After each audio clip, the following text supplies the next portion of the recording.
shadow watching the night. Jack was working in the back room of a bar on a rundown street in the city center. The neon lights outside flickered weakly, and the dim yellow lighting inside failed to hide the peeling sections of the old wallpaper. The bar was called Crimson Hollow, but most people just called it the Hole. The patrons were the types who hid their dark faces under the cover of alcohol. Jack, however, wasn't a bartender. He was the bar's knight. After closing, he would clean up the bar, gather the bottles from the empty tables, and every night sit alone in the same corner, smoking his cigarette and staring into the silence outside. But that night was different. From behind the trash can by the back door, someone was watching him. A shadow, motionless.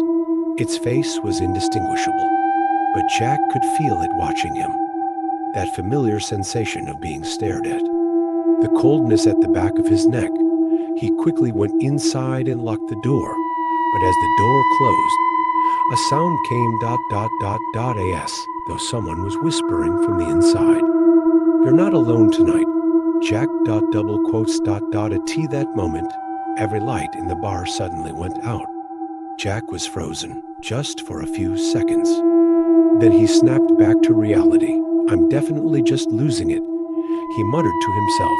He pulled a chair in front of the door, stepped inside, and turned on the kitchen light. The light flickered, but at least it wasn't dark anymore. Damn horror movies. He muttered. For the past 3 weeks, he'd been watching horror films on his small laptop screen every night after closing. It was starting to mess with his mind. The sound of a trash can tipping over, metal clinks from inside, even the bubbles in a bottle of air. He was starting to see everything as dangerous. Just the other day, while looking at himself in the mirror, he thought his eyes had darkened, and for a moment, he even imagined his reflection had started to smile, but there was something he kept telling himself over and over. Horror is just in your head. Then, a sound came. Inside the bar. It was real. Footsteps. Slow, heavy. And someone was definitely getting closer to Jack. In that instant, he understood. Either something in his mind had truly snapped, or this time, it wasn't a film. It was real. Jack's heart was pounding in his throat. As the footsteps drew closer, their rhythm became clearer. The wooden floorboards creaked beneath each step, as if the bar itself were stretching, groaning under some unseen weight. He reached under the counter for the handle of the small hammer. He had only used it once, just to fix a leaking faucet, but now he held it like a weapon. Finally, the footsteps became a shape. Someone stepped through the doorway. He wore a long coat and an old, weathered fedora. The man looked around with hesitation, then spoke slowly. "Is this place still open?" Jack squinted at him. He was an older man. His eyes carried a strange, harmless kind of fatigue. He was real. Flesh and bone. Not a shadow. Not a hallucination. Jack let out a laugh, nervous and shaky. Yeah, come in. You'll probably be the last customer tonight." The man sat silently at the bar. Jack poured him a whiskey, his hand still trembling. He muttered to himself, "Too many damn movies. That's all this is. Just those cursed movies messing with my head." But then, before lifting his glass, the man leaned in toward Jack and whispered. "Someone whispered to you, didn't they, Jack? Said, you're not alone tonight." Jack's hand froze mid-air. His fingers reached toward the glass, but they never touched the whiskey. He swallowed hard, eyes locked onto the man. What did you just say?" His voice cracked, the words catching in his throat like dry stones. The man bowed his head slightly, inhaling the scent of the whiskey, but still hadn't taken a sip. Jack took a step back. A cold, sharp panic was rising inside him. "Who told you that?" This time, his voice rose almost a shout. The man slowly lifted his head. There was a depth in his eyes, a darkness so deep It seemed no light had ever touched it. I didn't hear anyone, Jack, he said softly, but you did. By the back door. That voice. You heard it. Jack's blood ran cold. His heart was pounding so hard he could feel the echo in his own chest. He stepped back again. Now only a table stood between him and the man. Is this your first time here? Jack's voice had withered to a whisper. The man finally took a sip of his whiskey, never once breaking eye contact, and then he simply said, "No, I've always been here." Jack's sneeze nearly gave out. That final sentence, "I've always been here," echoed endlessly in his mind. The panic inside him had shifted, now replaced by a cold, creeping curiosity that felt even more dangerous. He struggled to speak. Who are you?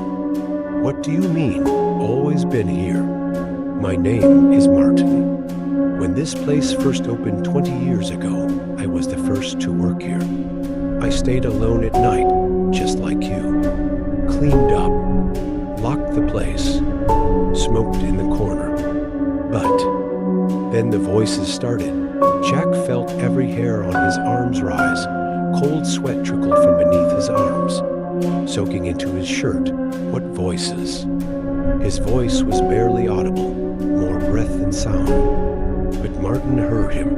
"The same ones you've been hearing," he said, whispers. From inside the walls.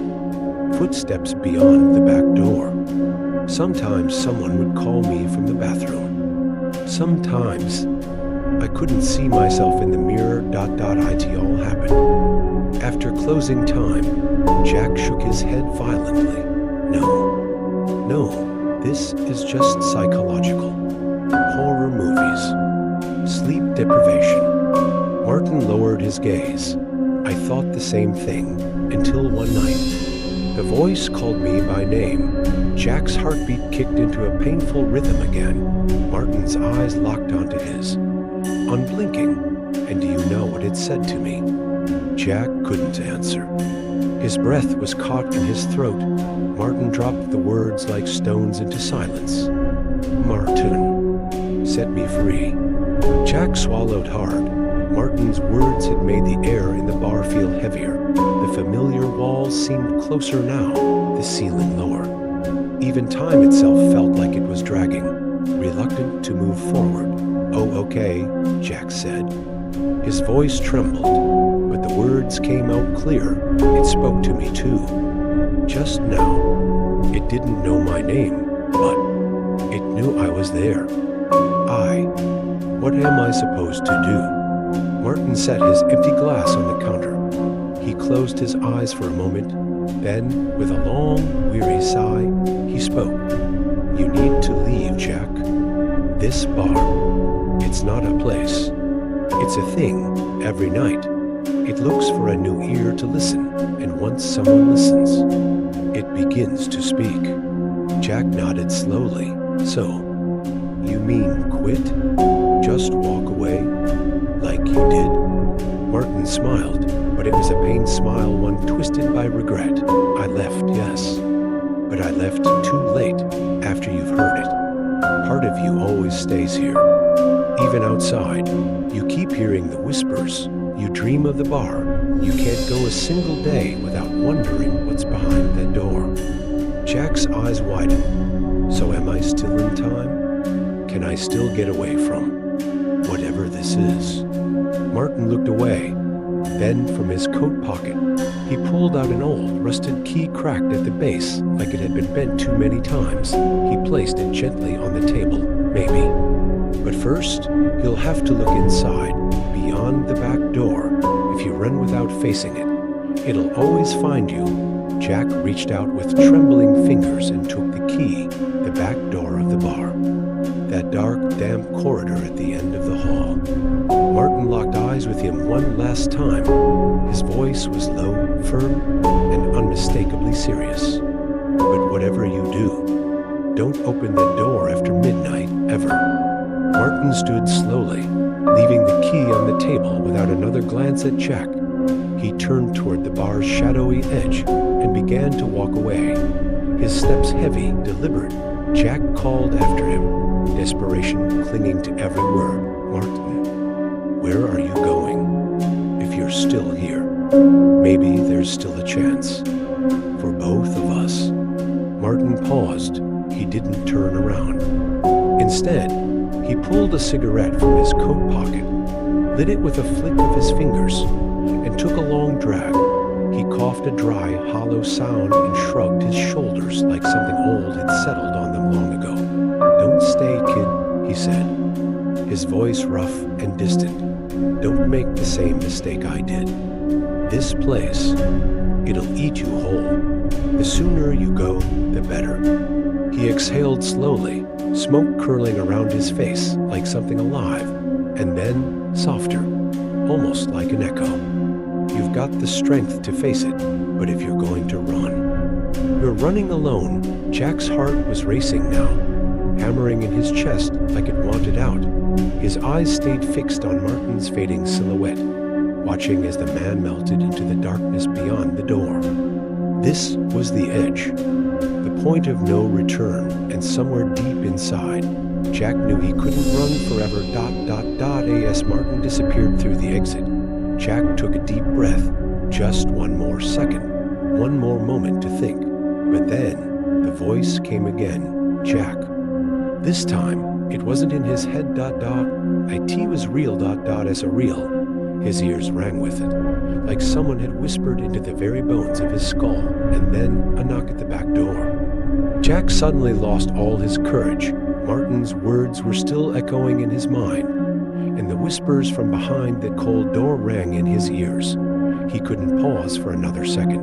"Martin," he shouted, then began to run. His pace quickening, he passed through the bar's front door and dashed toward the dark corridor, hoping that somehow everything could still be fixed.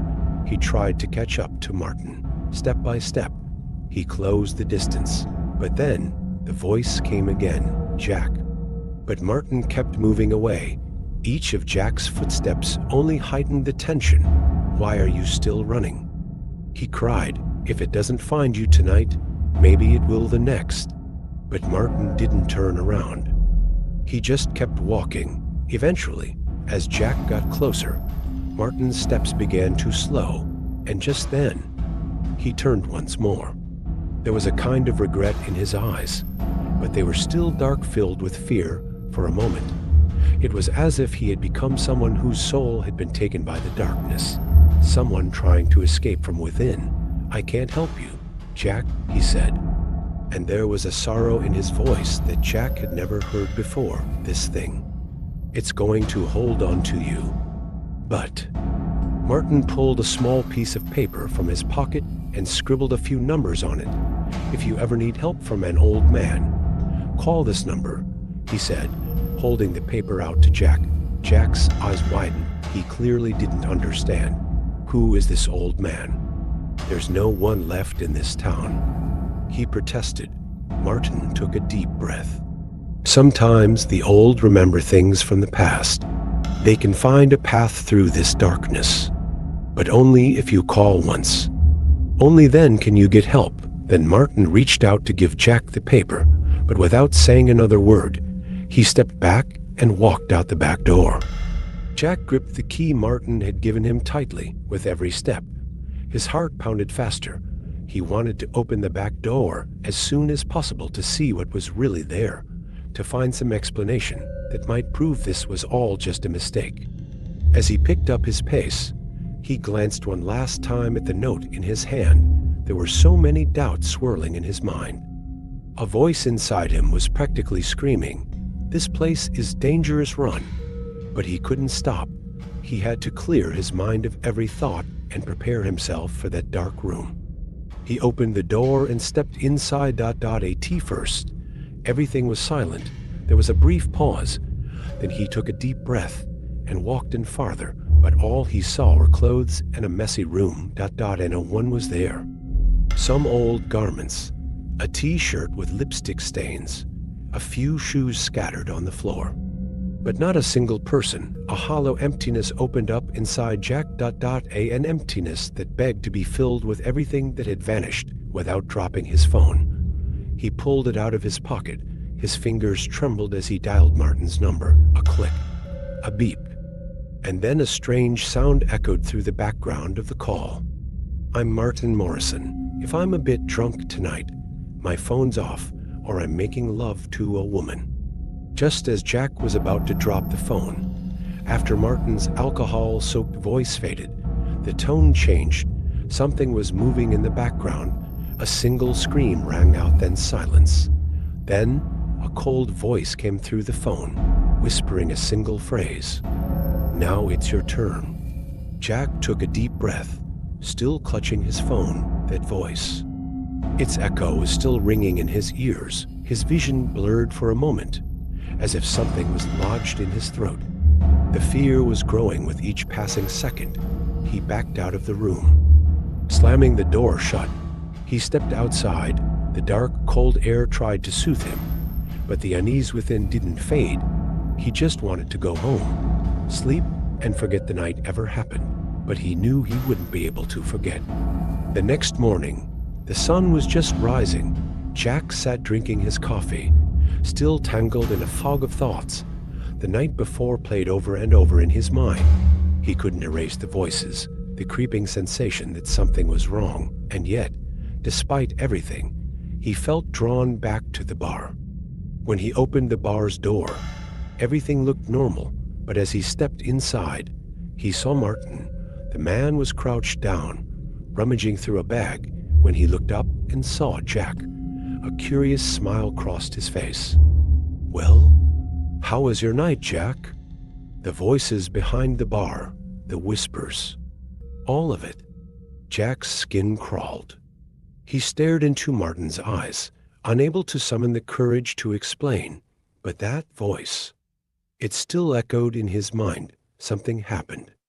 He said, his voice trembling, there was something there, but it's all a blur. I can't make sense of it. Martin took a deep breath and slowly leaned down again. "Ah, it's always like that," he said. "When you allow something to become real, it finds you." Then he fell silent for a moment. Jack's mind was spinning. "So, what do I do now?" he asked, though he suspected the answer. Martin slowly nodded. "You have to be completely indifferent to it, son. But if you can, sometimes going back is the only way out." Jack's gaze remained locked with Martin's as a surge of anger erupted within him. "I called you last night, but you didn't pick up. What happened?" His voice trembled, but there was resolve behind it. "Didn't you listen to the voice recording? What about that scream?" The fear inside Jack was now beginning to explode. Patience he held back finally cracking. "You have to be completely indifferent to it, son. But if you can, sometimes going back is the only way out. You were just with a woman, right?" Martin didn't seem bothered in the slightest. He calmly lit a cigarette and took a drag. His eyes then gleamed slightly. "The voice recording?" he repeated. "You have to be completely indifferent to it, son. But if you can, sometimes going back is the only way out." A smile crept onto his face, but it was so cold that Jack felt the blood freeze in his veins. "You didn't listen, did you, idiot? I was with Jessica last night. She was great. Incredible woman. She's amazing in bed." Martin flicked his cigarette to the ground and took a slow step toward Jack. "Dealing with lunatics like you is tough, but I guess you'll have to get used to it." Jack was stunned. His eyes widened, but the inner unease he felt was now even deeper. Did he really believe what Martin was saying? Or was all of this just another part of some madness trapped inside the bar?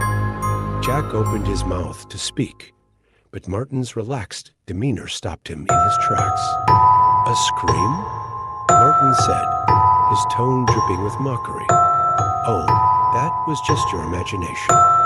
Sometimes the darkness around us makes a little noise. You just have to roll with it, Jack. Otherwise, things get complicated." Jack's mind was spinning, but that scream, it was real, Martin. "How do you know?" Martin's smile widened. "Real?" he asked again. That scream might have been yours, maybe. You remember where everything started. Jack was stunned by Martin's words. He couldn't fully grasp what they meant, but he felt something breaking inside him. Was any of this real, or just tricks played by madness? With confusion clouding his eyes, the words slipped from his lips. "What do you mean, Martin? What are you talking about?" Martin smiled indifferently at Jack's gaze. He finished his cigarette and tossed it to the ground, then shoved his hands into his pockets. For a moment, there was deep silence, and he spoke slowly. "You need to understand some things, Jack. Do you really think this is all just a game? Something dark is here, waiting for you. Everything around here, every little sound, it's all just pulling you in." He took a step back, speaking calmly. "The bar works even without you, but it works with you too, because you're part of it. You're a piece of that puzzle. And if you have any chance tonight, try not to hear the screams." Looking into Jack's eyes, Martin added in almost a whisper, "Don't forget the night, Jack. Never forget the night." Jack stood frozen, watching Martin walk away, but something deep inside, a fragment of fear, was telling him to move. The chilling voice inside screamed, "Don't stop. Keep going." And suddenly, with a sharp breath, Jack made up his mind and ran after Martin. "No," he shouted, deciding to follow him. He picked up his pace, trailing behind Martin's quick steps, matching Martin's speed. Jack pushed forward with determination. "Martin," he called again, "where are you going? What's happening here?" Martin quickened his pace, not once looking back, but Jack wasn't going to give up. As they headed through the dark streets toward those old, abandoned houses, Jack had only one goal: follow Martin, learn everything, and uncover the fear, the mystery behind it all. Martin walked ahead, leaving Jack behind as he approached the abandoned house alone. The cold, suffocating night seemed to grow darker with each step. Reaching the door, he placed his hand on the rusted handle and turned it. The door creaked open with a deep, heavy sound. For a moment, Jack considered entering, but Martin's distant, almost dismissive demeanor made him hesitate.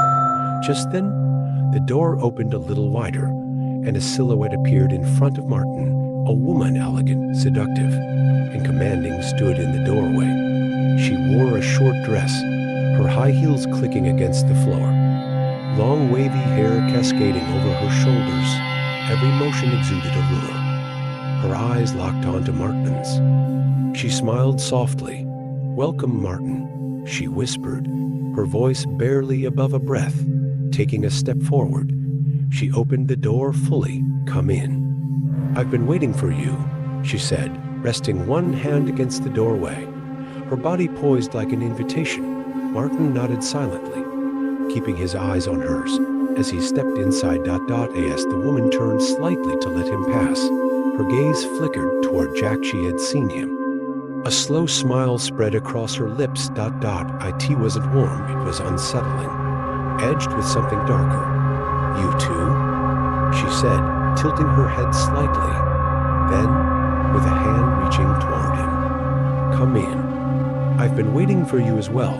Jack froze, thoughts racing in his mind. Something about her eyes stirred something deep within him, a memory, a fear, a pull. He took a step back, uncertain, but the woman's eyes held him. Something unspoken passed between them, drawing him in like a tide, and without another thought, without truly knowing why, Jack stepped forward. He crossed the threshold. He entered the house. Jack stepped inside, carefully avoiding the woman's gaze. Behind him, the door closed with a slow, deliberate thud. The chill of the abandoned house wrapped around him like an unseen shroud. The silence pressing against his skin, the woman inhaled deeply, then exhaled as if savoring something hidden in the air. "Come in," she said, her voice sweet, but laced with a strange, unplaceable mystery. Jack followed Martin deeper into the house. One uncertain step at a time, he had made his decision to enter. But he had no idea where he was really stepping into.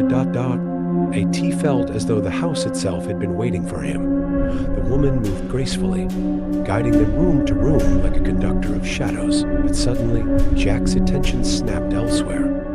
From upstairs. A sound, a strange, muffled noise filtered through the old wooden beams. It wasn't a creak or the wind, it was voices. Dark, distorted, almost wet in tone. And then, clearly, horrifyingly, he heard it. Don't stop, Martin. Keep going. Don't you dare stop. The voice was unmistakably female, but warped, distorted by something unholy. Jack's heart pounded in his chest. He froze, his breath catching. Something was very, very wrong. The woman turned slowly, her eyes fixed on him. Her smile returned gentle, but now clearly knowing. You hear them, don't you? She asked softly. Sometimes echoes from the past get trapped in these walls. They claw their way out when the right people arrive. Jack couldn't speak. His throat felt tight, like something unseen was crawling its way upward. He tried to make sense of what he'd heard, but the voices upstairs only grew louder, more erratic, more alive. The woman stepped closer. Her eyes shimmered unnaturally in the dim light. Come, she whispered. Martin's waiting for you. Jack turned toward the staircase, drawn by the voices that pulsed like some dark siren call from above. Each footfall echoed through the silence, the old wood beneath him groaning as if protesting his presence. The woman's stare burned into his back, but he didn't look back. Something was calling him, and it wasn't done yet. As he ascended, the sounds grew sharper, more raw, gasping breaths, whispered pleas, and those same fevered cries. Don't stop, Martin. Keep going. Don't you dare stop. He paused for a breath, hand on the creaking banister. His instincts screamed that something was deeply wrong, but curiosity, or was it something more, pushed him on. At the top of the stairs, a single door stood slightly ajar, a sliver of flickering light bleeding through. He approached. The door creaked open at his touch. Inside, under dim amber light, he saw them, Martin, shirtless and lost in rhythm, tangled with a woman who writhed beneath him. Her head was thrown back, her eyes half closed in ecstasy, mouth parted in a scream that seemed too perfect, too rehearsed. She cried out again, the exact same words. Don't stop, Martin. Keep going. Don't you dare stop. Double quotes. It was in a moan of pleasure. Not really. It was a chant. Jack stood frozen in the doorway, not from shame, not from shock, but from something else, a sense that what he was seeing wasn't right. There was something ritualistic in the way their bodies moved, in the way the woman's voice never changed tone, as though replaying the same line over and over from a broken record. Martin's eyes flicked up. He saw Jack. He didn't stop. The woman turned, just briefly, her gaze locking with Jack's, and she smiled. Not a seductive smile, not even a friendly one. It was a knowing, impossible smile laced with a hunger Jack could feel in his bones. Then she pulled Martin closer and whispered something in his ear. Jack backed away, his breath shallow, his hands trembling. What was this? A dream? A trap? A memory made flesh? His feet wanted to flee, but something inside whispered, you're already part of it now. As Jack witnessed the dreadful silence between Martin and the woman, the turmoil inside him grew stronger. His eyes were fixed on the strange scene in the room. Everything suddenly froze like a moment suspended in time. When Martin noticed Jack, he immediately stopped. The woman had thrown her head back with a scream. But Martin quickly calmed her, lifting his hands from her shoulders and pushing her gently down. He swiftly turned to Jack and spoke with that strange, grim smile. Welcome, Jack, he said, his voice almost inviting, but with something unsettling beneath it. The woman quickly rose beside Martin and stared at him in anger. Again, Martin, she said, her voice filled with rage and disappointment. Don't do this. You've been doing doing the same thing for a week. Come on, it falls apart every single time. She grabbed a pillow and angrily threw it at Martin. What kind of night is this supposed to be? She shouted. Jack had no idea what to do in that moment, trapped between Martin's calm demeanor and the woman's fury. He stood frozen. The woman stared angrily at Martin for a while, then turned her eyes to Jack, scanning him. What are you doing here? She said with a mocking tone. Did you want something like this too? Her words stirred even more unease within Jack.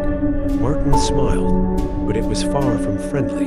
Jack, everything's under control. Sometimes things break apart, but that's not our job to fix, he said, taking a step toward him. The woman, still angry, kept her eyes fixed on Martin. Again, always the same with you, she whispered. Jack felt the tension in the room thicken with every passing second. Realizing both Martin's and the woman's eyes were now fixed on him, he took a step back, caught between fear and uncertainty. His words slipped from his lips in a shaky whisper. I think I came at the wrong time. Martin noticed Jack's hesitance and casually smiled. Unaffected, the woman was still glaring at Martin, but his unnerving calmness seemed to unsettle her even more. Martin slowly turned his gaze back to Jack and said, "No, sit down." His voice was calm, almost routine, yet carried a subtle command. He gestured for Jack to come closer, but there was still something hidden behind his eyes. The woman stared at Martin in disbelief. "Seriously, Martin?" she said, but Martin silenced her with a look. Not needing to say a word, Jack remained trapped in the strange haze of the room. He couldn't make sense of any of it. The woman's reaction, Martin's composure, the unnatural atmosphere of the house, they all pressed down on him. But in that moment, Martin's gaze guided him, as if deciding for him that he belonged there now. Jack hesitated for a moment at Martin's invitation. His eyes lingered on the strange woman and on Martin. Something was undeniably wrong, but he couldn't quite grasp what. Finally, he shook his head firmly and said, "No, I'll wait downstairs." The woman stared at Jack silently for a moment, then turned to Martin with a faint, amused smile. "Perfect. Let's finish what we started," she said, tugging at Martin's arms and pulling him toward her. As they closed in on one another, Jack quietly opened the door and stepped out, though the air behind him still clung with an eerie weight. Inside, the two seemed to forget everything else. The woman leaned in toward Martin, their bodies closing the distance, and the room sank into a breathing silence. Jack paused outside the door. Whatever was happening in that room, he could still feel its dark echo pulsing through him, but no matter what, he knew he had to step back. He had to survive the night. Would you like Jack to discover something ominous downstairs? Or should the story shift to what Martin and the woman are truly hiding? When Jack descended to the lower floor, he still felt the dark atmosphere of the room lingering behind him. He waited silently for a while, but a sense of unease grew within him. No matter what, he just wanted to get through the night. Meanwhile, the sounds from upstairs continued to echo in his mind, but everything seemed to quiet down for a moment. Taking a deep breath, he tried to push his wandering thoughts aside. But just then, a voice from upstairs drew his attention back. A woman's voice echoed with unsettling ease. "Oh, thank you, Martin. You're just like you were years ago." The woman's voice was almost a whisper, but it had a distinct, sharp, and passionate tone to it. Jack felt the hairs on the back of his neck stand up, and his ears sharpened as he listened intently. It was as if everything that was wrong was growing even larger. The words stirred something inside Jack, though he still couldn't fully understand what it was. A few minutes later, Martin and the woman came downstairs together. The woman walked confidently, her behavior just like it had been upstairs, her gaze fixed on Jack as she approached him. Martin, calmer, still carried that strange look in his eyes. The woman focused on Jack's eyes for a moment and smiled, "Are you okay?" she asked, but her mocking tone never left her voice. Martin glanced at her briefly, nodded slightly, and then moved toward Jack. When Jack noticed the woman's smile, his gaze locked onto her for a moment. As she approached gracefully, Jack involuntarily focused on the clothes she wore, trying to pull his attention away. The tattoo on the woman's shoulder, exposed in between the stitches, caught Jack's eye for a moment. The tattoo stirred something in his mind. It was a complex pattern, but there was something more to it. A detail sparked a brief flash in Jack's memory. When he noticed her smile, it suddenly clicked. The woman's face started to seem familiar in some way. Then, out of nowhere, he recalled a horrifying story he had read in an old newspaper a few days ago at the bar. The woman in the rape story, Jessica Goldsmith. That news from the bar echoed like a storm in Jack's head, and now she was standing right in front of him. There was something in her eyes, but when he looked more closely, he definitely recognized her, Jessica Goldsmith, the victim from the news he read just a few days ago. Suddenly, everything went dark. Her smile began to look like a mask. As Jack thought more about her past, a chilling fear rose within him, and at that moment, the man standing next to Jessica was Martin Morrison. The tattoo on the woman's shoulder echoed in Jack's mind. When he associated Jessica with that horrific event, goosebumps ran down his arms. Jessica was the woman who had told him about the terrifying incident, and Martin was the bartender he knew. The trauma the woman had lived through, and Martin's dark connection to it, overwhelmed Jack's mind.